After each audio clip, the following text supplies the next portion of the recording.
Maharana Pratap classes में आपका स्वागत है साथियों। आज हम देखेंगे शेखावाटी मिशन शो के अगले चैप्टर सांख्यिकी। सांख्यिकी 13 नंबर का सबसे महत्वपूर्ण चैप्टर है साथियों। जिन स्टूडेंट्स के पास होने की भी लाले पड़ रहे हैं वह इस चैप्टर को कंप्लीट करके तैयार करके और अपनी डूबती नैया को बचा सकते हैं। तो शेखावाटी मिशन शो जो कि शॉर्ट एंड स्वीट नोट्स और जो मोस्ट इम्पोर्टेंट जो नोट्स है वो लेकर आया है और हल सहित इस पीडीएफ को मैं, और इससे पहले भी मैं 6-7 वीडियो डाल चुका हूं, तो आप प्लेलिस्ट में जाकर के और सभी वीडियो देख सकते हैं। और भी मैंने बहुत सारे वीडियो डाल रखे हैं जिनको देख करके आप रिवीजन कर सकते हैं। पेपर बहुत नज़दीक है तो आप अच्छे से तैयारी करिए साथियों।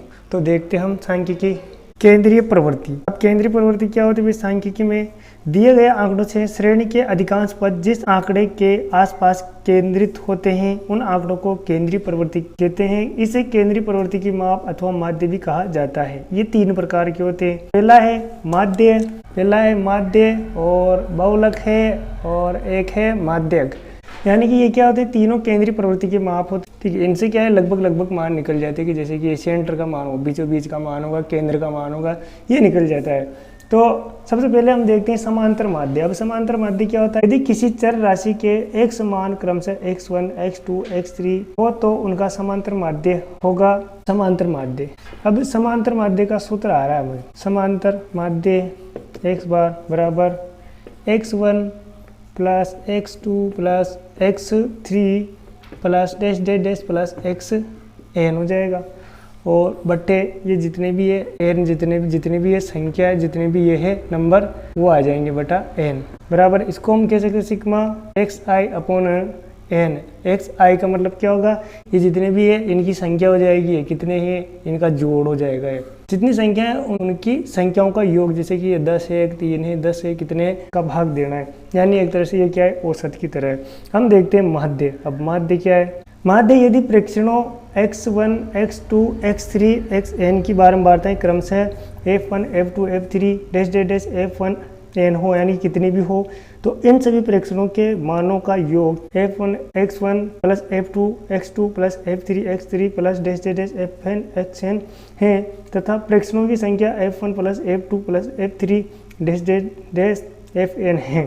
तो इसका माध्य क्या होगा? माध्य x बराबर होगा f1 x1 plus f2 x2 plus f3 x3 plus dash dash dash fn xn, इस प्रकार से हो जाएगा। और बटे में इनकी जितनी बारंबारता है बारंबारताओं का योग हो जाएगा f1 plus f2 plus f3 dash dash dash plus fn, इस प्रकार से। जितने भी अपन बारंबारताओं को fx करेंगे मतलब बारंबारताओं का प्रेक्षणों से गुणा करेंगे, उन सब का योग और बटे में जितनी बारंबारता है उनका योग आ जाएगा। इसको हम थोड़ा सा शॉर्ट एंड स्वीट लिख सकते हैं और इसी को हम माध्य ज्ञात करने की प्रत्यक्ष विधि भी कहेंगे। क्या कहेंगे? प्रत्यक्ष विधि। माध्य ज्ञात करने की प्रत्यक्ष विधि x बराबर सिग्मा fx बटे सिग्मा f हो जाता है। यानी कि ये जितने भी fx है सबका ये योग कर लेना है, उनको गुणा करके योग कर लेना है, और सिग्मा f क्या होता है? बारंबारताओं का योग हो जाता है। अब यहाँ x क्या है? वर्ग चिन्ह है। क्या है? वर्ग चिन्ह। अब वर्ग चिन्ह कैसे निकालते हैं? वर्ग चिन्ह यह है वर्गीकृत आंकड़ों का जब हम माध्य निकालते हैं तो उसमें काम आता है वर्ग चिन्ह। वर्ग चिन्ह को अपने कहते हैं माध्य बिंदु भी कह सकते हैं, मध्य बिंदु या माध्य बिंदु मिड पॉइंट कह सकते हैं। और तो ये कैसे निकालते हैं? ये होता है x बराबर वर्ग की ऊपरी सीमा वर्ग की प्लस निचली सीमा वर्ग की ऊपरी सीमा प्लस निचली सीमा बटे 2। जैसे कि मान लो ये 10 से 20, 20 से 30 ऐसा वर्ग दे रखा है, तो वर्ग की ऊपरी सीमा तो क्या हो जाएगी? बड़ी वाली संख्या। निचली सीमा क्या हो जाएगी? आगे वाली छोटी संख्या हो जाएगी। इस प्रकार हम वर्ग चिन्ह निकाल सकते हैं। अगला देखते हैं कल्पित माध्य विधि। कल्पित माध्य विधि भी माध्य ज्ञात करने की ही एक विधि है। कल्पना के द्वारा एक माध्य मान लेंगे जिसको ए बोलेंगे। ए क्या होता है? एज्यूम्ड मीन मेथड है ये। सिग्मा एफ डी बटे सिग्मा एफ हो जाएगा। यहाँ देखिए यहाँ ए क्या होता है? यहाँ ए बराबर एज्यूम्ड मीन यानी कि कल्पित माध्य होता है, जो अपन मान लेते हैं कि ये हमने माध्य माना है, ये होता है कल्पित माध्य। यह क्या होता है? डी, ये विचलन होता है, ये परीक्षणों का विचलन होता है जिसको हम x माइनस ए करके निकालते हैं। यानी कि जितनी भी हमारी मध्य मान होते हैं उनमें से हम एज्यूम्ड मीन को घटा करके और निकालते हैं। सिग्मा एफ क्या होता है, सिग्मा एफ होता है एन यानी कि योग, बारंबारताओं का योग, यह लिख देंगे हिंदी में भी बारंबारताओं का योग। उसके बाद में आता है हमारे पग विचलन विधि। अब इस विधि में विचलनों डी बराबर एक्स आई माइनस ए, यानी कि हमें पहले विचलन निकालना पड़ता है कि सभी मानों को किसी उभयनिष्ठ संख्या माना कि एच वर्ग अंतराल वर्ग की माप से भाग देते हैं। देखिए विचलन होते हैं, ये विचलन क्या होता है, x माइनस ए होता है, जैसा कि अपने यहाँ लिखा है विचलन क्या होता है, x माइनस ए होता है, x माइनस ए। अब इसमें क्या करते हैं हम, वर्ग अंतराल एक समान माप का भाग देते हैं सभी में, यानी कि वर्ग अंतराल सब में समान होता है, वर्ग अंतराल का भाग दे देते हैं।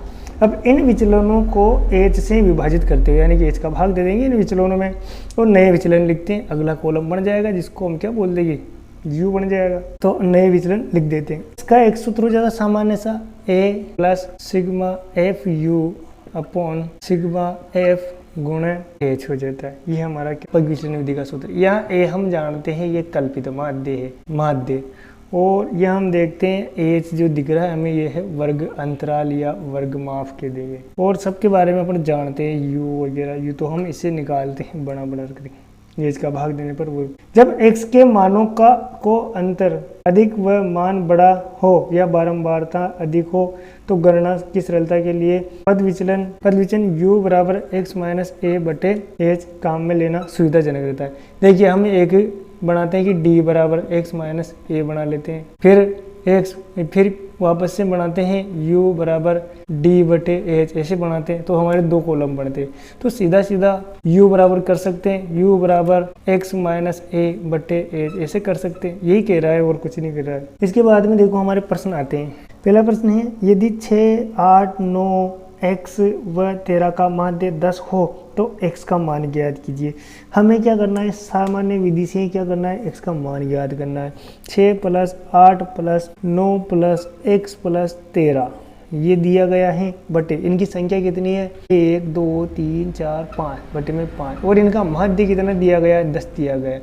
अब इनको जोड़ लेते हैं, 8 से 14, 14 और 9 23 और 13 हो जाएंगे 36, और रह जाएगा प्लस का x बटे हो जाएंगे 5 बराबर 10। अब जिसके बटे में कोई नहीं उसके बटे में 1। अब हम इनको क्रॉस मल्टीपल करते हैं ऐसे, यानी कि इसको इससे कर देते हैं। 36 प्लस x बराबर कितने हो जाएंगे, 5 दही 50। अब हम 36 को इधर भेज देते हैं, x बराबर 50 माइनस 36, यानी कि x बराबर 50 में 36 जाएंगे, कितने हो जाएंगे 14। छोटा हुआ मान था हमारा x बराबर 14 आएगा। वर्ग अंतराल 24 से 30 का वर्ग चिन्ह होगा, तो हमारा वर्ग चिन्ह निकालने के लिए एक छोटा सा सूत्र है, वर्ग चिन्ह बराबर वर्ग की ऊपरी सीमा प्लस वर्ग की निचली सीमा बटे 2। अब हमें दिया गया है 24 से 30 दिया गया है, कितना दिया है 24 से 30 दिया गया है, तो ऊपरी सीमा तो हो जाएगी 30 और निम्न सीमा हो जाएगी 24 बटे 2, यानी कि 54 बटे 2। 54 बटे 2 का मतलब होगा 27, यानी कि हमारी वर्ग चिन्ह होगा 27। संख्याओं 1 2 3 4 डैश डैश डैश n का माध्य होगा, तो इसका माध्य होता है n प्लस 1/2। आंकड़ों 8 6 12 4 13 20 7 2 3 3 10 में परिसर होगा, तो परिसर निकालते हैं। परिसर क्या होता है, देखिए परिसर बराबर होता है अधिकतम आंकड़ा माइनस न्यूनतम आंकड़ा, यानी कि बड़ा से बड़ा जो आंकड़ा होता है उसमें से छोटा छोटा आंकड़ा घटाने पर परिसर आ जाता है। तो यहाँ अधिकतम आंकड़ा अपने को दिया गया है 20, कितना दिया गया है 20, सबसे बड़ी संख्या 20 है, और इनमें सबसे छोटी संख्या कौन सी है, तो इनमें सबसे छोटी संख्या 2 है। तो हमारा सूत्र क्या था, हमारा सूत्र था परिसर बराबर अधिकतम आंकड़ा माइनस न्यूनतम आंकड़ा, तो अधिकतम आंकड़ा और न्यूनतम आंकड़ा, तो हमारा परिसर हो जाएगा 18। 20 में से 2 गए तो 18। प्रथम 5 विषम संख्याओं का माध्य है, तो प्रथम 5 संख्या होती है 1 1 3 5 7 9, ये प्रथम 5 विषम संख्या होती है। इनको जोड़ करके यानी औसत की तरह हम कर लेंगे इसको बटे 5, औसत की तरह कर लेंगे राशियों का योग बटा राशियों की संख्या, तो ये राशियाँ होगी और ये राशियों की संख्या, और हमारा माध्य भी यही होता है। सभी जितने भी आंकड़े दिए उनका योग बटा उनकी संख्या लिखते हैं बराबर, ये इनका योग हो जाएगा 9 और 1 10, 10 5 15 और 7 25 बटे 5, यानी कि 25 में 5 का भाग देंगे तो 5 5 25, तो हमारा हो जाएगा माध्य 5। अगला प्रश्न है प्रथम 10 प्राकृत संख्याओं का माध्य ज्ञात कीजिए। तो प्रथम 10 प्राकृत संख्या हो जाएगी 2 4 6 8 10 12 14 16 18 20, ये क्या है प्रथम 10 प्राकृत संख्या हो जाएगी। अब इसका अपन माध्य निकालते हैं। क्या निकालते हैं? माध्य। तो माध्य निकालते हैं तो राशियों का योग, ये मैंने कर दिया राशियों का योग बटा राशियों की संख्या कर देते हैं तो कितनी है? 10 है हमारा ये माध्य। तो इन सबको जोड़ते हैं, तो इन सबको कैलकुलेट करते हैं, जोड़ते हैं तो कितना आता है? 110। 110 में हम 10 का भाग देते हैं, 1 0 से 1 करता है, यानी कि इनका माध्य आता है 11। यदि निम्न बंटन का माध्य 5 है तो पी का मान ज्ञात कीजिए। अपन को बंटन दे रखा है, अब हम हल करते हैं। एक्स हमें दिए गए, एफ दिए गए, एफ फ्रैक्शन हमें दिए गए, एक्स बराबर फ्रैक्शन दिए गए 2 4 6 पी इस प्रकार से दिए गए हैं, और हमारी बारंबारताएं दी गई हैं 3 2 1 4 इस प्रकार। अब हमें एफ एक्स कर लेना है। एफ एक्स का मतलब एफ को एक्स से गुणा कर लेना है, एफ को बारंबारताओं को प्रेक्षणों से गुणा कर लेना है। 2 3 6 2 चौके 8 और 6 कम 6, और इसको करेंगे तो 4 पी बनेगा। बारंबारताओं का योग 4 2 4 6 4 10 सिग्मा एफ हो जाएगा हमारा 10, और हम सिग्मा एफ एक्स करते हैं तो इनका योग करते हैं तो ये हो जाएगा 20 + 4 पी। अब देखिए माध्य का सूत्र क्या होता है? माध्य यानी एक्स बार बराबर सिग्मा एफ एक्स बटे सिग्मा एफ होता है। यहाँ हमारा माध्य कितना दे रखा है? हमें माध्य प्रश्न में 5 दे रखा है। सिग्मा एफ एक्स आया हमारा 20 + 4 पी बटे सिग्मा एफ है हमारा 10 5। अब इस 10 को हम इधर भेजेंगे तो गुणा में जाएगा, गुणा 10 बराबर 20 + 4 पी। इस 20 को इधर भेजेंगे, ये हो गया 50 माइनस ये 20 इधर आया, 20 बराबर 4 पी। 50 में से 20 गए तो 30 बराबर 4 पी। अब इस 4 को भी इधर भेजेंगे तो 30 बटे 4 बराबर पी। अब 4 का भाग हम 30 में देंगे तो आएगा 7.5 बराबर पी, यानी पी का मान आया 7.5। अगला प्रश्न है x, x + 3, x + 6, x + 9 तथा x + 12 का समांतर माध्य होगा। तो समांतर माध्य का सूत्र होता है प्रेक्षणों का योग बटे प्रेक्षणों की संख्या। माध्य क्या होता है? माध्य बराबर प्रेक्षणों का योग बटे प्रेक्षणों की संख्या। प्रेक्षणों का योग यानी प्रेक्षण कितने कौन कौन से हमारे? x + 3 + x + 6 + x + 9 + x + 12, और ये कितने प्रेक्षण है? 1 2 3 4 5, 5 है तो 5। अब हम कोष्टक खोल लेते हैं। x + 3 + x + 6 + x + 9 + x + 12 बटे 5। अब x को सभी को जोड़ लेते हैं तो कितने x हो जाते हैं? 1 2 3 4 5 x प्लस इन संख्याओं को जोड़ते हैं तो 9 3 12 12 24 6, ये हो जाते हैं 30 बटे 5 बराबर। अब हम यहाँ ऊपर कॉमन लेते 5 कॉमन लिया तो x प्लस इसमें से भी 5 6 बटे 5, 5 से 5 कटी तो बचता है x + 6। ये क्या होगा? माध्य। यदि प्रेक्षणों x1 x2 x3 xn की बारंबारताएं क्रमशः f1 f2 f3 fn हो तब समांतर माध्य होगा। तो समांतर माध्य का सूत्र हम जानते ही सही, समांतर माध्य बराबर सिग्मा एफ एक्स बटे सिग्मा एफ होता है 10 है। किसी श्रेणी का सर्वाधिक बारंबारता मूल्य क्या कहलाता है? तो किसी श्रेणी का सर्वाधिक बारंबारता मूल्य बहुलक कहलाता है। रिक्त स्थान में आ जाएगा बहुलक। संचयी बारंबारता सारणी का उपयोग ज्ञात करने में होता है। संचयी बारंबारता सारणी का यूज किस में करते हैं? हम माध्यक में करते हैं। किस में करते हैं? संचयी बारंबारता हमेशा माध्यक निकालते समय बनती है CF। वर्गीकृत आंकड़ों का माध्य ज्ञात करने का सूत्र है x बराबर, वर्गीकृत आंकड़ों का माध्य ज्ञात करने के लिए समांतर माध्य का सूत्र है x बराबर सिग्मा एफ एक्स बटे सिग्मा एफ, यही होता है। यदि x1 वर्गीकृत आंकड़ों के वर्ग अंतरालों के मध्य बिंदु हैं तो x1 इनकी संगत बारंबारताएं हैं तथा x माध्य हैं तो sigma f1 x1 minus x बार का मान क्या होगा? तो इसका मान होगा 0। तो इसका मान होगा 0, इसका मान 0 होगा। 14 है वर्गीकृत आंकड़ों का माध्य ज्ञात करने का सूत्र। तो वर्गीकृत आंकड़ों का माध्य ज्ञात करने का सूत्र माध्य बराबर L प्लस एन बटे 2 माइनस एल प्लस कोष्टक एन बटे 2 माइनस सी एफ बटे एफ गुणा एच, ये माध्यक का सूत्र होता है। वर्गीकृत आंकड़ों का बहुलक ज्ञात करने का सूत्र, तो वर्गीकृत आंकड़ों का बहुलक ज्ञात करने का सूत्र होता है L plus F1 minus F0 upon 2F1 minus F0 minus F2 into H. तो ये हो जाएंगे हमारे बहुलक और माध्यक के सूत्र। निम्न में से कौन सी केंद्रीय प्रवृत्ति की माप नहीं? देखिए हमने पहले पढ़ा है माध्यक बहुलक केंद्रीय प्रवृत्ति की माप है, बाकी ये मानक विचलन केंद्रीय प्रवृत्ति की माप नहीं है। अगला है दिए गए सूत्र x बराबर a प्लस एच गुणा sigma F you upon sigma F में u का मान होगा। तो u का मान हम कैसे निकालते हैं? u का मान निकालते हैं हम d बटे h, या हम क्या देखेंगे u बराबर क्या होगा, d कैसे निकालते हैं, x माइनस a होता है बटे h। ये इस प्रकार से हम कह देंगे। सांख्यिकी आंकड़ों के औसत को कहते हैं, सांख्यिकी आंकड़ों के औसत को कहते हैं। तो मैंने बताया था कि औसत को ही क्या कहते हैं, समांतर माध्य कहते हैं। क्या कहते हैं, समांतर माध्य।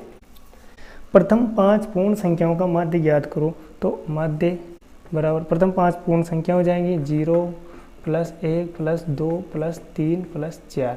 गिन लेंगे 1 2 3 4 5 5, ये पूर्ण संख्या है। पूर्ण संख्या 0 से शुरू होती है और ये 5 है, तो इनको जोड़ेंगे तो ये हो जाएंगे 10। इनका योग हो जाएगा 10 बटे 5 बराबर 5 दूना 10, हमारा क्या हो जाएगा, माध्य हो जाएगा। यदि कोई प्रेक्षण वर्ग की उच्च सीमा में आता है तो उसे अगले में लेते हैं, तो उसे अगले अंतराल में लेता है। अगर उच्च सीमा में आ जाता है तो उसे अगले अंतराल में लेते हैं। उच्च सीमा से कम आता है तो उसी में लेते हैं, लेकिन उच्च सीमा में आता है तो उसे अगले अंतराल में लेते हैं।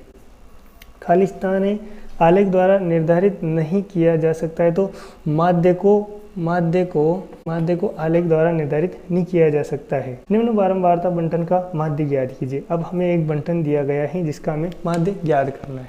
तो यह हम वर्ग बना लेंगे x और ये f हो जाएगा। x हमें दिए गए हैं 20 पे बारंबारता है 6 प्रेक्षण, 40 पर बारंबारता है 11। इसी प्रकार से पूरी सारणी है।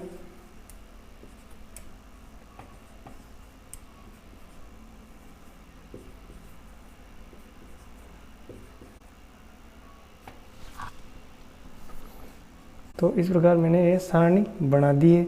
अब हम यहाँ सीधा क्या कर लेते हैं, fx कर लेते हैं, क्योंकि वर्गीकृत नहीं है, ये अवर्गीकृत आंकड़े हैं।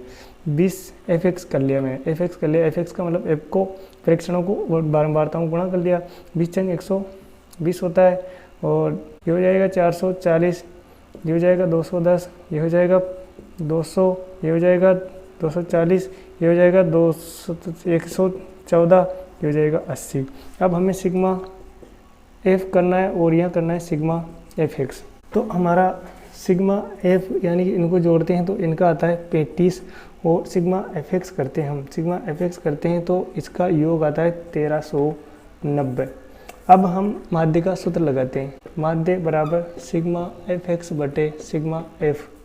तो मान रख देंगे 1390 बटे 35 बराबर, हम 35 का भाग देते हैं इससे या काटते हैं 5 से 5 से करके, तो 39.71 लगभग हमारा मान आता है।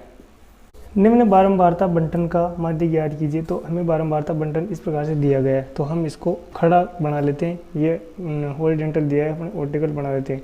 प्रेक्षण 1 2 3 4 5 6 इस प्रकार दिए गए हैं, और बारंबारता 2 4 5 4 और 2 2 ऐसे दिए गए हैं। ये हमने बना लिया। अब सीधा क्या करते हैं, fx कर लेते हैं। कुछ करना नहीं है, ज़्यादा कोई मेहनत का काम नहीं, सीधे सीधे नंबर आते हैं इसमें। 2 एकम 2, 4 दूने 8, 5 3 15, 4 चौके 16, 2 पंजे 10 और 2 छक 12। अब हम इनको सिग्मा f कर लेते हैं। सिग्मा f को मतलब इस वाले वर्ग को पूरे को जोड़ लेते हैं। इसको अपन जोड़ते हैं तो आता है हमारा, इसको जोड़ने पर 19 आता है, और सिग्मा fx करते हैं। सिग्मा fx यानी इस वाले को पूरे को हम जोड़ते हैं तो 63 आता है। अब हम सूत्र लगाते हैं माध्य बराबर सिग्मा fx बटे सिग्मा f। ये कितना है, ये 63 है, बटे ये कितना है 19, यानी कि 63 में हम 19 का भाग देते हैं तो 3.315 आंसर आता है। अगला प्रश्न है निम्न बंटन का माध्य ज्ञात कीजिए। तो हमें बंटन दिया गया है, अब इस हमें हॉरिजॉन्टल दिया गया है, हम लोग इसको वर्टिकल कर लेते हैं। तो मैंने लिख दिए बारंबारताएं, एक प्रेक्षण और बारंबारताएं। प्रेक्षण दिए गए हैं हमें 5, 6, 7, 8, 9 ऐसे दिए गए हैं, और बारंबारताएं दी गई हैं 4, 8, 14, 11, 3। अब इनको हम ये इस प्रकार से हमने सामने बना लिए और इसको fx कर देंगे सीधा। ये हमारे अभ्यास के लिए और कुछ नहीं है। 5 चौके 20, 8 छंग 48, 14 सतह 98, 11 अट्ठा 88 और 9 तिये 27। अब हम सिग्मा f और सिग्मा fx कर लेते हैं, यानी इस वाले वर्ग को जोड़ लेते हैं, इसको जोड़ लेते हैं। हम इस वाले को जोड़ते हैं तो हमारा आंसर आता है, हम इनका योग आता है 40, और हम इसको जोड़ते हैं तो इसका योग आता है हमारा 281। अब हम माध्य का सूत्र लगाते हैं। या माध्य बराबर सिग्मा fx बटे सिग्मा f होता है। ये माध्य हो जाएगा 281 बटा सिग्मा f हो जाएगा हमारा 40। हम 40 का भाग 281 में देते हैं तो 7.025 हमारा माध्य आता है। चौथा प्रश्न है निम्न बंटन का माध्य ज्ञात कीजिए। हमें जो है बंटन दिया गया है। सबसे पहले प्राप्तांक दिए गए हैं और छात्रों की संख्या दी गई है। ये इस प्रकार से प्राप्तांक दिए गए 25, 35, 45, 55, 65। ये सभी जो है अवर्गीकृत आंकड़े हैं, इनका हम माध्य ज्ञात कर रहे हैं। 4 स्टूडेंट 28, 42, 20 और 6। अब हम क्या करेंगे, ये तो हो जाएंगे हमारी बारंबारताएं और ये हो जाएंगे हमारे परीक्षण। fx कर लेते हैं, ये हो जाएंगे x, ये बने f, fx कर लिया हमने। 25 चौक 100 हो जाएगा। 28 को हम 35 से गुणा करेंगे 980 हो जाएगा। इधर 42 को हम 45 से गुणा करेंगे तो 1890 हो जाएगा। यहाँ हम 20 को 55 से गुणा करेंगे तो 1100 हो जाएगा, और यहाँ हम 6 को 65 से गुणा करेंगे तो 390 हो जाएगा। अब हम बारंबारताओं को जोड़ते हैं, सिग्मा f करते हैं तो सिग्मा f आता है हमारा 100। ये 100 स्टूडेंट है, और हम सिग्मा fx करते हैं तो हमारा आता है 4460। अब हम सूत्र में मान रखते हैं, सूत्र माध्य बराबर सिग्मा fx बटे सिग्मा f होता है। सिग्मा fx से 4460 यानी कि 4460 और सिग्मा f 100 भाग देंगे तो 44.60 हमारा आंसर आएगा। निम्न बारंबारता बंटन का माध्य ज्ञात कीजिए। हमें भार किलोग्राम में दिया है और व्यक्तियों की संख्या दी गई है। तो मैं लिख देता हूँ भार केजी में और व्यक्तियों की संख्या, यानी कि ये व्यक्तियों की जो संख्या होती है क्या है, बारंबारता होती है।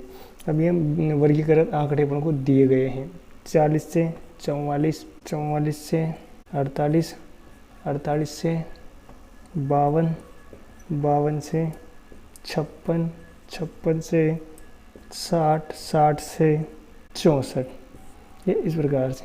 और ये व्यक्तियों की संख्या दी गई है 5, 6, 5, 9, 3, 2। व्यक्तियों की संख्याओं का अपन योग कर लेते हैं। पहले तो इन सबको जोड़ते हैं तो 30 आता है। कितना आता है, सिग्मा 30 आएगा। देखिए उस वाले जो अवर्गित आंकड़े थे उनमें डायरेक्ट हम fx कर रहे थे, भाई ये परीक्षणों का डायरेक्ट हम गुणा कर रहे थे, लेकिन यह हमें वर्ग चिन्ह निकालने पड़ेंगे, मध्य मान निकालने पड़ते हैं। तो मध्य मान कैसे निकालते हैं, हमने पहले भी सूत्र से देखा है, ऊपरी सीमा प्लस निम्न सीमा बटे 2। ऊपरी सीमा जैसे कि 44 प्लस निम्न सीमा 40 बटे 2, ये हो जाएंगे 84 बटे 2, यानी कि हो जाएंगे ये हो जाएंगे 42 हो जाएंगे। 84 में 2 का भाग जाएंगे 42 हो जाएगा। तो इस प्रकार से हम पूरा भाग दे देके कर लेंगे। 42, 46, ये 50, ये 54, ये 58 और ये 62। और अब हम सिग्मा fx कर देंगे, ये हमारा f हो जाएगा और ये x हो जाएगा। तो fx यानी f को x से मल्टीपल कर देंगे। 5 को 42 से गुणा करेंगे तो हमारा 210 आ जाएगा। हम 46 को 6 से गुणा करेंगे तो 276 आ जाएगा। 50 को अपन 5 से गुणा करेंगे तो 250 आ जाएगा। और 9 को हम 54 से गुणा करेंगे तो 486 आ जाएगा। और हम 58 को 3 से गुणा करेंगे तो 174 आ जाएगा। 62 को 2 से गुणा करेंगे तो 124 आ जाएगा। अब हम इस वाले को पूरे को जोड़ लेंगे, सिग्मा fx बराबर। अब हम पूरे जो है इस वर्ग को जोड़ते हैं तो हमारा 1520 आंसर आता है। हमारा माध्य हो जाएगा, माध्य बराबर सिग्मा fx बटे सिग्मा f। देखिए सिग्मा एफ एक्स कितना है 1520 और सिग्मा एफ कितना है 30। तो एक जीरो से एक जीरो काट दी, 152 में 3 का भाग देंगे। 152 में 3 का भाग देते हैं तो 50.67 kg हमारा आंसर आता है, यानी कि माध्य वजन 50.67 आता है। यदि निम्नलिखित बारंबारता बंटन का माध्य 7.5 हो तो पी का मान ज्ञात कीजिए। हमें पूरी सारणी दे रखी है तो इसके मान में पहले से भर देता हूँ। तो मैंने मान भर लिए, मैं सिग्मा एफ करता हूँ, मुझे मिलता है 41 प्लस पी, क्योंकि इसमें हमें बारंबारता एक पी भी दे रखी है जो हमें निकालना है, ज्ञात करना है। अब मैं करता हूँ एफ एक्स का मतलब प्रेक्षणों को बारंबारताओं से मल्टीपल करता हूँ, गुणा करता हूँ। 6 × 18 हो जाता है, 5 × 8 40 हो जाता है, 15 से 105 हो जाता है, और ये हो जाएंगे 9 पी, और ये हो जाएंगे 11 × 8 = 88, और ये होंगे 13 ये 52 हो जाएंगे। अब हम इन्हें जोड़ते हैं, सिग्मा एफ एक्स करते हैं तो हमारा आता है 303 प्लस 9 पी। अब हमें जो है माध्य के सूत्र में सारे मान रख देने। माध्य बराबर सिग्मा एफ एक्स बटे सिग्मा एफ होता है। माध्य हमें दे रखा है पहले से, माध्य हमें दे रखा है 7.5 बराबर सिग्मा एफ एक्स कितना है, तो सिग्मा एफ एक्स से 303 प्लस 9 पी, और सिग्मा एफ है 41 प्लस पी। हम इनका क्रॉस मल्टीपल कर लेंगे तो 7.5 बटे 1 हो जाएगा। क्रॉस मल्टीपल करते हैं, 7.5 को 41 पी से गुणा कर लेते हैं, तो गुणा कर लेंगे 7.5 गुणा 41 प्लस पी बराबर 303 प्लस 9 पी हो जाएगा। भाई 1 से गुणा करते कोई फ़र्क नहीं पड़ता। अब हम 7.5 को 41 प्लस पी से करेंगे, तो पहले 41 से करेंगे फिर पी से करेंगे 7.5 को गुणा, तो हमारा आता है 307.5 प्लस 7.5 पी आ जाता है, और इधर होता है 303 प्लस 9 पी। अब 303 को या तो 7.5 को इधर भेज लो, या इसको दोनों तरफ सेम डाटा ले लेते हैं। यहाँ 307.5 और इसको इधर लेते हैं तो -303 बराबर इधर है 9 पी, और ये इधर आएगा तो माइनस का 7.5 पी हो जाएगा। अब हम यहाँ घटाते हैं तो यह बचता है हमारा 4.5 बराबर, इधर घटाते हैं तो इधर बचता है हमारा 1.5 पी। अब हम इधर भेज देते हैं इसको, 4.5 बटे 1.5 बराबर पी, 15 × 3 = 45, यानी कि पी बराबर हमारा 3 आंसर आता है।